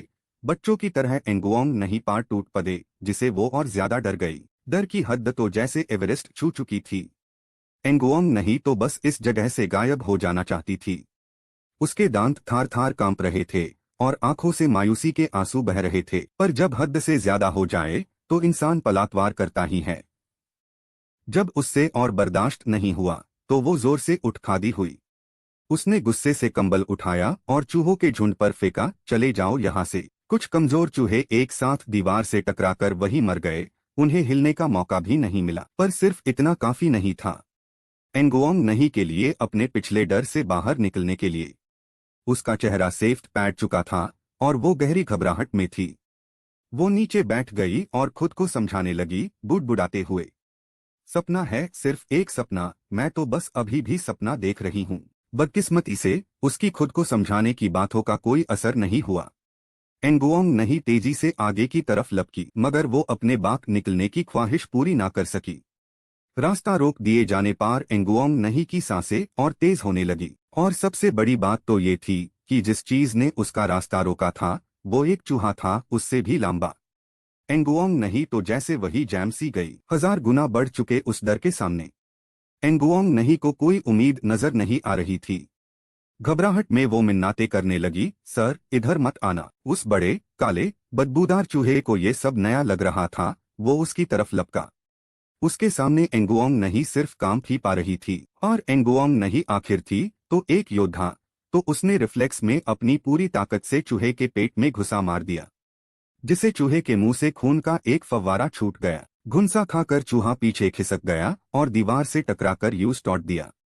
हैरानी की बात यह थी कि उसके बाद भी दीवार टूटी नहीं थी। इंफ्रास्ट्रक्चर काफी अच्छा था। घुसा मारकर एंगुओंग नहीं तो हांफने लगी थी, सांस फूल गई थी, पर उसके गुस्से में अभी भी थोड़ी ताकत बाकी थी। धीरे धीरे धूल छाती और चूहे का पूरा शहर दिखाई दिया। उसने देखा कि वो तुरंत होश में नहीं आया। लग रहा था कि किसी तरह ये रात गुजर जाएगी। तभी वो चूहा आंखें खोलकर फिर से उठ खड़ा हुआ। एंगुओंग नहीं के पैर लड़खड़ा गए और वो थक कर नीचे बैठ गई। अब तो वो चूहे का निवाला बन चुकी थी, पूरी तरह उसके रहम पर थी।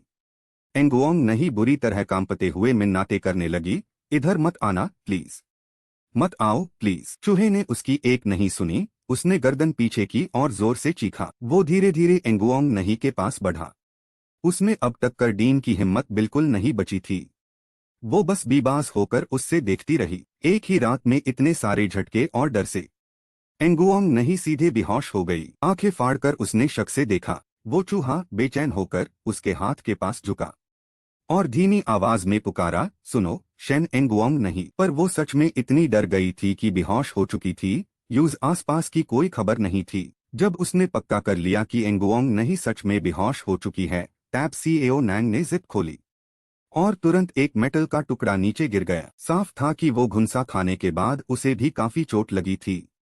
उसके होंठों के कोने से खून रिस रहा था और वो धीरे से कहा, उफ कितना दर्द है। उसने मन ही मन में कहा, वो घुंसा तो सच में बहुत हाई जबरदस्त था। सीएओ नैंग ने अपने पैरों के पास पदे मेटल के टुकड़े को देखा और बदबदाया, अपने बचपन के काले दिनों का इस्तेमाल दूसरों को डरने में किया और उसके नतीजे में खुद ही घुंसा खाकर मरने वाला था। यकीन होता है क्या? मगर उसने जल्दी से उस बात को साइड में रखा और खुद से कहा, खैर अब सैक्रिफाइस शुरू हो गया है। जिस वक्त वो थम एनजियन नहीं को हासिल करने में लगा था, एनजीवाई स्क्मो से चोआ अतु के सहारे होटल से निकला। उसके दिल में गहरा बदला था। वो जोर से चिल्लाया, तेथियन हांग, ये याद रखना। अतु उसकी तरह दिलेर नहीं था। घबराया हुआ वो धीरे से बोला, भाई हमें यहाँ से निकल जाना चाहिए।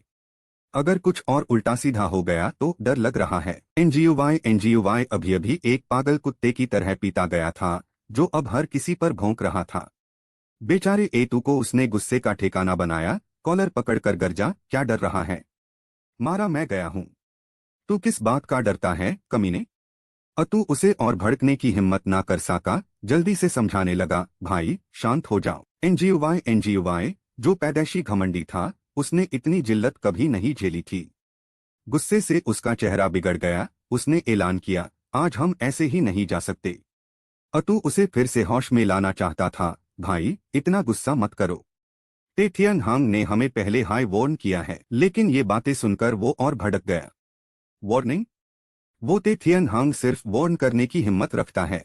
एनजीयूवाई ने घमंड से कहा, अगर वो इस फॉरगॉटन लैंड के मामलों में घुसना चाहता है तो मेरे बाप के अलावा कोई उसकी मदद नहीं कर सकता। अतु ने ऐसे हैरतांगेज खबर सुनने की कभी उम्मीद नहीं की थी। उसने हैरा होकर कहा, क्या भाई, क्या आप कह रहे हैं कि तेथियन हांग फॉरगॉटन लैंड के मामलों में घुसना चाहता है? एनजीयूवाई ने अपने सूजे हुए चेहरे को नजरअंदाज करते हुए हंसकर कहा, इस फॉरगॉटन लैंड में सोशल ऑर्डर कब का टूट चुका है। तीन बड़ी ताकतें ही असल बादशाह है इस फॉरगॉटन लैंड के। वो जितनी बात करता गया उतना ही घमंडी होता गया, जैसे सब जानता हो। अगर अलायंस को इस फॉरगॉटन लैंड पर कंट्रोल चाहिए तो उन्हें जरूर अन तीन बड़ी ताकतों के लोगों से हाथ मिलाना होगा।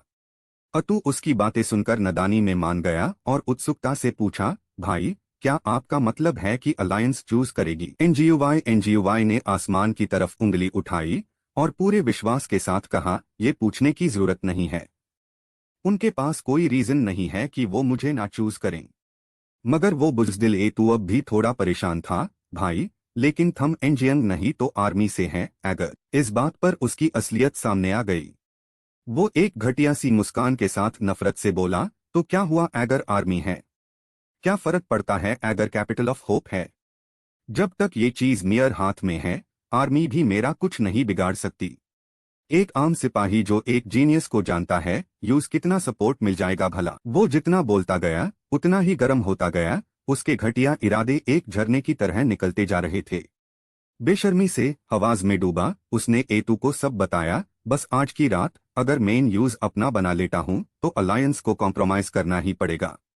फिर ये यंग मास्टर यूज सारे हक दिखाएगा और उसके होठों पर एक किस करेगा। बता, क्या टैब आर्मी मेरा सपोर्ट नहीं करेगी? अतु सच में उसका वफादार बेवकूफ चेला था। वो ऐंठता हुआ ताली बजाया और बिना देरी किए उसकी चापलूसी करने लगा। भाई, आप तो कमाल हो। जैब कैपिटल ऑफ होप जाओगे तो एतू को भी साथ ले जाना। एनजीयूवाई उसकी खुशामद से खुश हुआ और ऐसे ही बोल दिया, तुझे ले जाना है? वो तो तेरी परफॉर्मेंस पर डिपेंड करता है। क्योंकि प्लान ए शुरुआत में ही फेल हो गया था, एनजीयूवाई ने तुरंत बैकअप प्लान की तरफ रुख किया। उसने एक टेस्ट ट्यूब निकाली और बुदबुदिया, थम इंजियन नहीं अब तक सो चुकी होगी, अब मेरा काम हो सकता है। अस टेस्ट ट्यूब में हल्की पिंक कलर की गैस थी। उसने उसे अपनी नाक के पास लाया और अजीब ढंग से कहा, रात के अंधेरे में ये जादुई खुशबू देवता भी आयसी रोक नहीं पाएंगे। इस वक्त थम इंजियन नहीं पूरी तरह बेहोश थी और सीईओ नैंग अपने सीवर वेल गंदे कपड़े उतारकर अपना काम करने की तैयारी कर रहा था। एक तरफ वो अपने माथे से पसीना पोंछा, दूसरी तरफ साउंड इफेक्ट्स बैंड किए। उसने संतुष्टि से सोचा, नाकाम नहीं गया 1 घंटा गटर में रहकर ये बिल्कुल असली साउंड्स रिकॉर्ड करना। जो ही उसने सोचा कि अब थोड़ा रिलैक्स कर सकता है, घड़ी में 11:15 बज चुके थे। सीईओ नैंग फिर से भाग दौड़ करने लगा।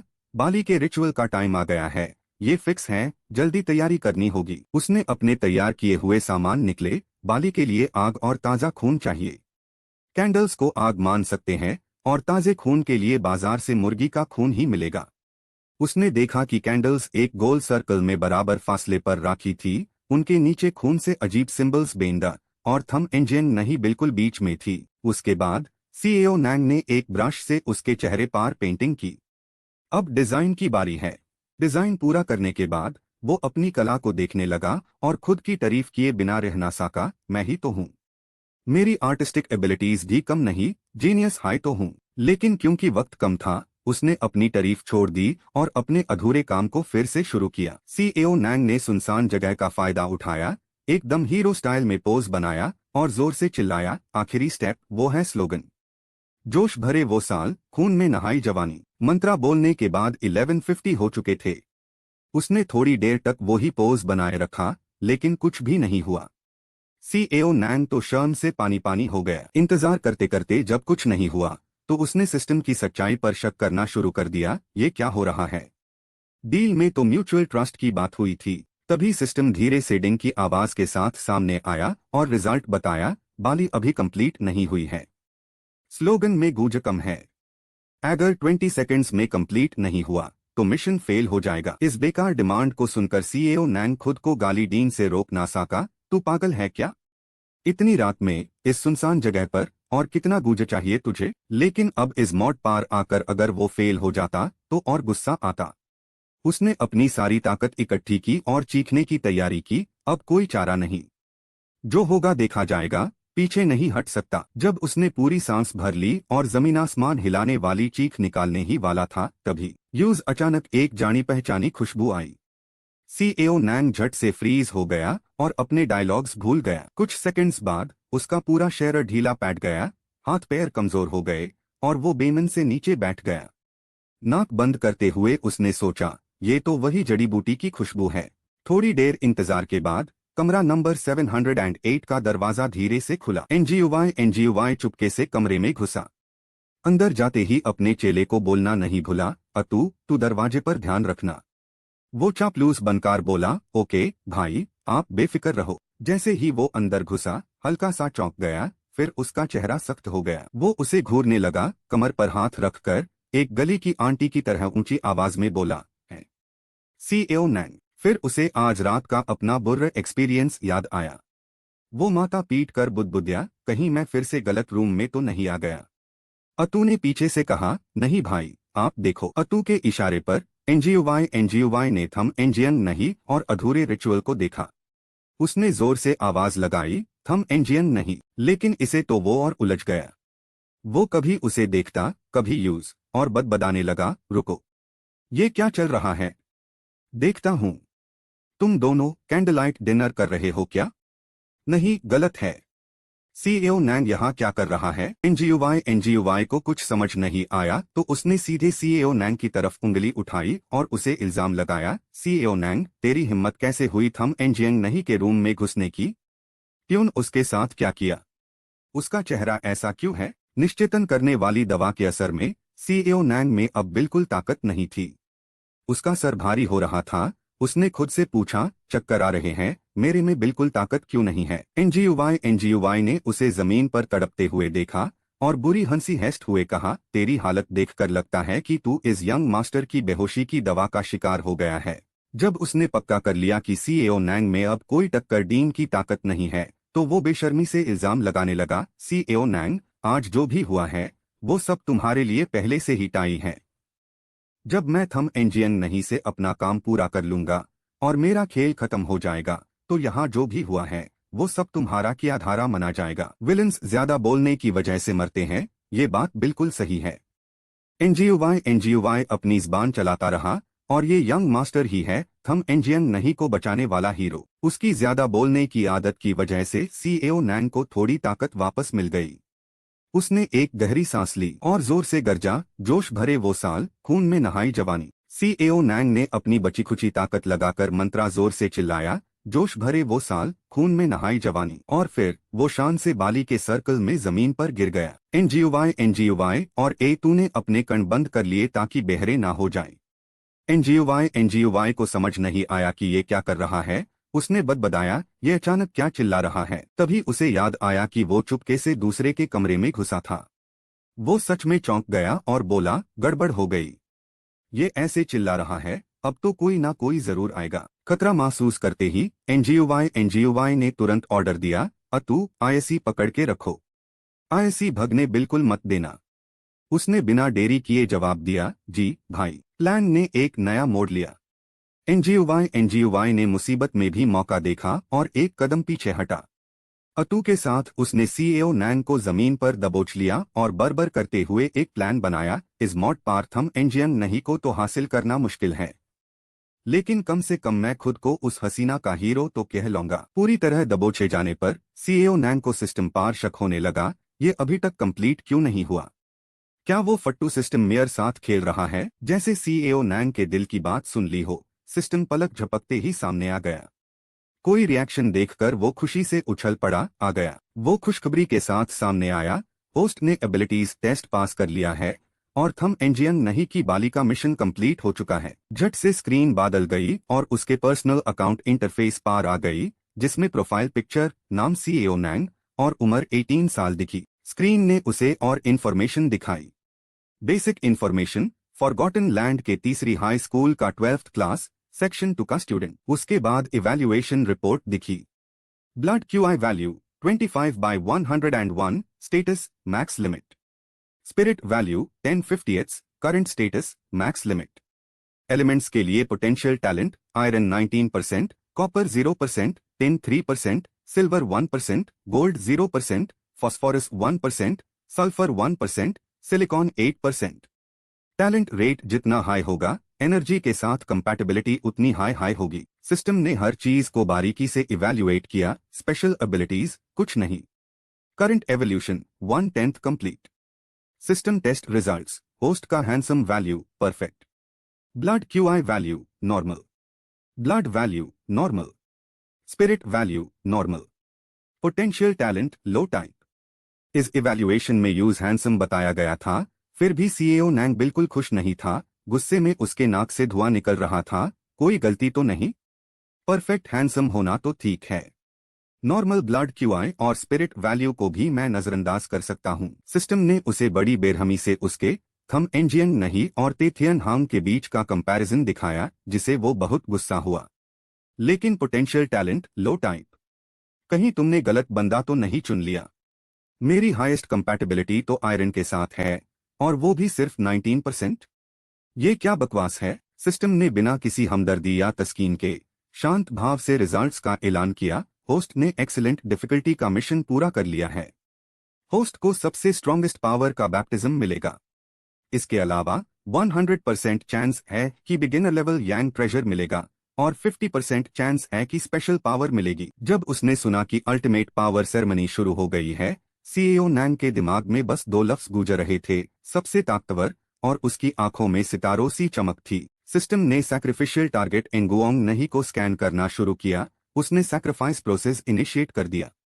उससे थम एंगुओंग नहीं की हिडन टैलेंट, उसकी सॉफ्ट प्रतिभा मिल गई। एक और थोरो स्कैन के बाद सिस्टम ने अस एक्स्ट्राऑर्डिनरी टैलेंट को दोबारा कंफर्म किया। पोटेंशियल टैलेंट एनालिसिस का नतीजा था, थम एंगुओंग नहीं के पास एक अत्यंत विशाल हिडन टैलेंट का भंडार है। किस्मत से आज सब कुछ स्मूथली और तेजी से हो गया, काम पाल भर में पूरा हो गया। थम एंगुओंग नहीं की हिडन टैलेंट सक्सेसफुली कॉपी हो चुकी थी। कॉपीइंग प्रोसेस के बाद अब बस टैलेंट का एसेंस निकलने का टाइम था, और थम एंगुओंग नहीं की हिडन टैलेंट की कॉपी को पावर अप करना शुरू हो गया। कुछ और सेकंड्स के बाद सिस्टम ने एक स्फीयर बना दिया, बिल्कुल अस एक्सट्रैक्टेड टैलेंट जैसा, और खुशी से अनाउंस किया, successful power increase, latent talent value has been boosted. अपने स्टैट्स के कॉलम्स को एक्सपोनेंशियली बढ़ते देख सीईओ नैंग खुशी से झूम उठा और चिल्लाया, बढ़ गया, सच में बढ़ गया। उसने अभी ठीक से सेलिब्रेट भी नहीं किया था कि सिस्टम ने अनाउंस किया, अपडेट कंप्लीट। उसने देखा कि डिस्प्ले स्क्रीन पर सारे कॉलम्स 180 डिग्री पलट चुके थे। लेटेंट टैलेंट पावर अप के बाद iron 100%, copper 100%, tin 100%, silver 100%, gold 100%, phosphorus 100%, ल्यू हिंगा 100%, सिलिकॉन 100%। अपने सामने अस परफेक्ट स्टैट्स बोर्ड को देखकर सीईओ नैंग ने खुशी से मुस्कुराया। हिडन टैलेंट सब मैक्स आउट हो गया। पर जब उसकी नजर एवोल्यूशन लाइन पार पड़ी, जहां 1/10 लिखा था, वो तुरंत हैरान हो गया। रुको ज़रा, ये एवोल्यूशन क्या बाला है? सीईओ नैंग, जिसे जमीन पर धकेला जा रहा था, उसकी तो उसमें ध्यान ही नहीं था। वो पूरे दिल से एवोल्यूशन के बारे में सोच रहा था। कहीं ये एवोल्यूशन लाइन की कंप्लीशन रेट तो नहीं? क्या 10 का मतलब फुल एवोल्यूशन है? तो फिर ये बढ़ेगा कैसे? क्या मिशंस पूरे करने से? यार, सबसे इंपॉर्टेंट बात तो ये है कि एवोल्यूशन पूरा होने के बाद मैं बनूंगा क्या?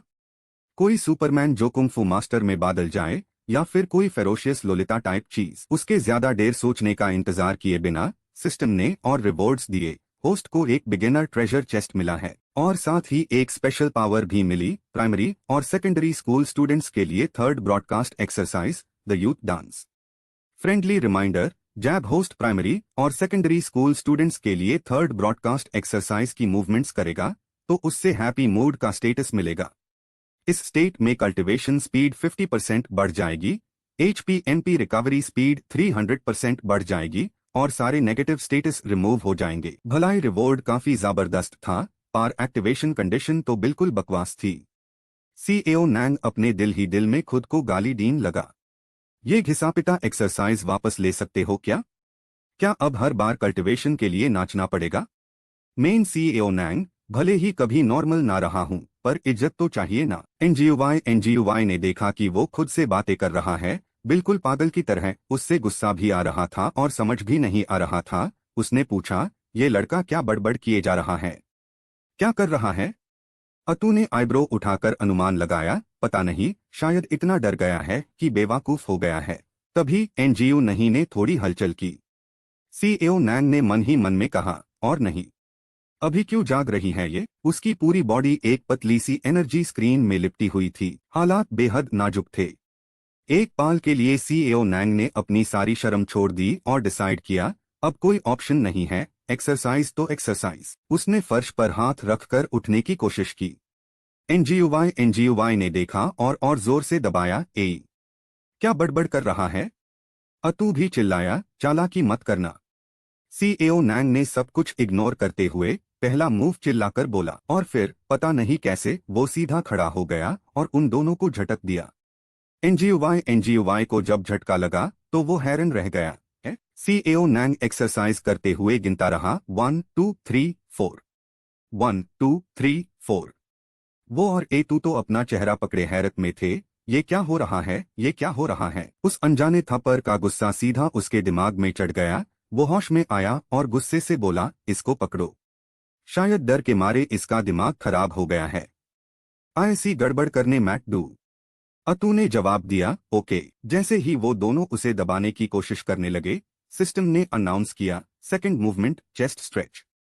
और ठीक उसी पाल अतु जैसे ही पास आया, उसके पेट में एक पंच पड़ा। उसने थोड़ी देर एक्सरसाइज की तो स्टैट्स बोर्ड पर साफ सुधार दिखा। HP 50, energy 21। असर तुरंत दिख रहा था। सीईओ नैंग ने इस एक्सरसाइज के बारे में अपनी सारी गलतफहमियां छोड़ दी। बढ़ गया, बढ़ गया। सच में काम कर रहा है। अपने बंदे को मार खाकर ऐसे बेहाल देखकर एनजीओवाई ने गुस्से से उसे गाली दी और आगे बढ़ा, नालायक। एक इस किताबी कीड़े को भी नहीं संभाल सकता क्या? सिस्टम ने अनाउंस किया, अब थर्ड मूवमेंट का टाइम है, लेग किक। और सीईओ नैंग ने बिल्कुल सही वक्त पर एक जबरदस्त किक मारा। दोनों मेंबर्स, एक पेट पकड़े, दूसरा थोड़ी पूरी तरह से जख्मी थे। एनजीओवाई ने गुस्से से सोचा, पागल इंसानों से डील करना सच में मुश्किल है। अब कोई ऑप्शन नहीं, मुझे ऐसी अपनी असली ताकत दिखानी ही पड़ेगी। उसके बाद उसने एक चाकू निकला और एक बुरा, डार्क एक्सप्रेशन के साथ उसे घूरने लगा। एनजीओवाई अभी कुछ कर पता, उससे पहले ही किसी ने दरवाजा खटखटाया। मेजर थम, क्या हो रहा है अंदर? उस एक सेंटेंस ने रूम के तीनों लड़कों को स्तब्ध कर दिया। मेजर? तीनों ने एक साथ कॉम्प्लेक्स इमोशंस के साथ चिल्लाया, थम एंगुओंग नहीं, एक मेजर है। और जहां तक शौक की बात थी, सबसे ज्यादा तो सीईओ नैंग हैरान था। वो अपने मन ही मन में जोर से गाली दीन लगा, ये कमबख्त सिस्टम, इसने मुझे एक मेजर को सैक्रिफाइस करवा दिया। ये तो वही बात हो गई, हिम्मत तो कर ली, पर अब अंजाम भुगतने की हिम्मत नहीं। जवाब ना मिलने पर सोल्जर ने और जोर से दरवाजा खटखटाया और बार बार चिल्लाने लगा, मेजर थम, क्या हो रहा है अंदर? मेजर थम। जैसे हाई यूज उसकी असली आइडेंटिटी पता चली, एनजीओवाई का सारा कॉन्फिडेंस हवा हो गया। उसकी रीढ़ की हड्डी में सर्दी दौड़ गई। वो सोचने लगा, थम एंगुओंग नहीं, एक मेजर है। 18 साल की उम्र में अलायंस की मेजर, अलायंस की सबसे यंग मेजर। इसके पीछे कितनी बड़ी ताकत होगी। जब वो डर के मारे कांप रहा था तो उसने दरवाजा खुलने की आवाज सुनी। दोनों कॉमेडी टीम मेंबर्स ने उधर देखा तो उन्होंने देखा कि सीईओ नैंग ने ना जाने कब अपनी एक्सरसाइज पूरी कर ली थी और अब भागने की तैयारी में था। वो घबरा कर चिल्लाया, सीईओ नैंग, साले क्या कर रहा है तू? वो खिड़की के किनारे पर खड़ा था और बड़ी चमकीली मुस्कुराहट के साथ बोला, बहुत अफसोस है, पर ये पूरा गमला ना बहुत भारी है। तुम दोनों ही उठाओ तो बेहतर होगा। एनजीओवाई ने उसके हाथ में मौजूद गैजेट देखा और हैरत से बदबदाया, ये कमीना, लगता है ये वही चीज है जो पहले थम एंगुओंग नहीं पर थी। उसके कुछ समझने का इंतजार किए बिना उसने वो गैजेट रूम में फेंक दिया। दिखने में सॉलिड पर अंदर से बहुत नाजुक था। वो गैजेट जमीन पर गिरते हाई टूट गया। सीईओ नैंग ने बिना किसी झिझक के बाहर झुककर मुस्कुराया और बोला, फिर मिलेंगे। आस क्रैक से एक अद्भुत गर्मी निकलने लगी और एक पाल में वो ड्रैगन एक लावा भरे मुंह के साथ सामने आ गया। उसका साइज रूम के लिए इतना बड़ा था कि चारों दीवारों में दरार पैट गई और वो टूटने लगी। सब कुछ इतनी तेजी से हुआ कि वो दोनों कॉमेडी टीम कुछ रिएक्ट ही नहीं कर पाए। रूम 708 के बाहर खड़े लोगों ने मेटल ड्रैगन से निकल रही एनर्जी को महसूस किया और घबराहट में मदद के लिए दरवाजे की तरफ लपके। थियन हंग, जो सबसे आगे थे, उन्होंने जैसे ही असल में उसको देखा, तुरंत होशियार हो गए। ड्रैगन। उसके बाद उनकी नजर सीधी एनजीयूवाई पर पड़ी। उनका चेहरा कालिक सा कला हो गया। वो दांत पीस कर बोले, फिर तुम? एनजीयूवाई ने वो गहरी नरक जैसी आवाज सुनी और बुरी तरह कांप उठा। तब उन्होंने एनजीयू नहीं को देखा, जो एक अजीब सर्कल के बीच बेहोश पड़ी थी। साफ पता चल रहा था कि कोई शाकी रिचुअल हो रहा है। एनजीयूवाई ने झट से सफाई देनी चाहिए, पर उसके हाथ में मौजूद चाकू ने उससे और ज्यादा शाकी बना दिया। जनरल थियन हांग, ये मैंने नहीं किया। मैं तो लोगों को बचाने आया था, असली मुजरिम तो। थियन हांग ने उसकी सफाई सुनने की तकलीफ भी नहीं उठाई। वो आगे बढ़े और गरज कर बोले, कमीने। ताकत इतनी थी कि उसका अंदाजा लगाना मुश्किल था। एनजीयूवाई सीधा दीवार से जा टकराया और उसमें एक बड़ा सा होल हो गया। उस धक्के के बाद उन्होंने वो एनेस्थेटिक इंसेंस देखा। उनका गुस्सा तुरंत फट पड़ा। वो दांत पीस कर बोले, तुम। पुराने और नए हिसाब की नफरत ने थियन हांग को और भी गुस्से में ला दिया। उन्होंने उसे पकड़ा और मारने लगे। Anaesthetic incense. कुत्ताई, तुम्हारी हिम्मत कैसे हुई मेजर को बेहोश करने की? एनजीयूवाई उनकी आंखों में सीधा देखने की हिम्मत नहीं कर पाया। हालांकि वो बेकरारी से सफाई देना चाहता था। जनरल थियन हांग, बात जैसी आप सोच रहे हैं वैसी नहीं है। पर यह सीन इतना क्लियर था कि उसके बचने का कोई रास्ता ही नहीं था। वैसे भी थियन हांग ने उसकी बात पर भरोसा नहीं किया और जोर से पूछा, गवाह और सबूत सब सामने हैं। अब भी झूठ बोलेगा? आज मैं तुझे जान से मार डालूंगा। जब लगा कि उसे और मारा जाएगा, तभी एक अनजान हवा का झोंका आया और पूरी हवा में हलचल मचा दी। एक तेज तूफान जैसी हवा ने अटैक को बीच में ही रोक दिया। और उसकी पोजीशन ऐसी थी कि थियन हांग ने अनजाने में एनजीयूवाई को हवा से बचा लिया। उन्होंने देखा कि वो ड्रैगन, जो अब तक मेयर ह्यू की तरह खड़ा था, अचानक जिंदा हो गया। उसकी सेफ्ट आंखों से नीली रोशनी निकल रही थी। वो वफादारी से अपने मास्टर के आईआरडी गर्ड मंदराने लगा। और एनजीयू नहीं, अब सीधी खादी थी, पहले से भी ज्यादा जबरदस्त ऑरा के साथ। वो अभी पूरी तरह होश में नहीं थी, पर उसकी आंखों में पक्का इरादा था। उसने गंभीरता से ऐलान किया, तुम मुझे डरा नहीं सकते। मैं अब तुमसे नहीं डरूंगी, नहीं, बिल्कुल नहीं। थियन हांग ने देखा कि वो होश में नहीं थी और उसका चेहरा डर से पीला पड़ गया। मेजर अपने कई दशकों के अनुभव के साथ उसने तुरंत अपने सब चेलों को तितर-बितर होने का हुक्म दिया। जल्दी भागो यहाँ से। ज़बान से निकले लफ्ज धीरे थे, पर यह सब इतनी तेजी से हुआ। मेटल ड्रैगन ने अपना मुंह खोला और एक आसमान चेयर डीन वाली दहाड़ मारी। वो और भी तेज और जोरदार हरकत करने लगा। पूरा कमरा बुरी तरह से हिलने लगा। उसकी गर्मी इतनी थी कि झुंड के झुंड भैंसे भी पाल भर में भुन जाते। जैसे ही वो हिलता, बड़े बड़े पत्थर टूट कर गिरने लगे, जैसे आसमान से उल्कापिंड बारिश रहे हो। टियान एक्साइवेंजी और उसके लोग ऐसे हालातों के आदी थे। पाल भर में कमरे से बाहर निकल गए। बस एनजीओवाई हाय बदनसीब था। वो इतना डर गया था कि हिल भी नहीं पा रहा था। घबराहट में अपनी जेब टैटोन लगा, मिन्नाते करते हुए बोला, नहीं, मुझे मत मारो।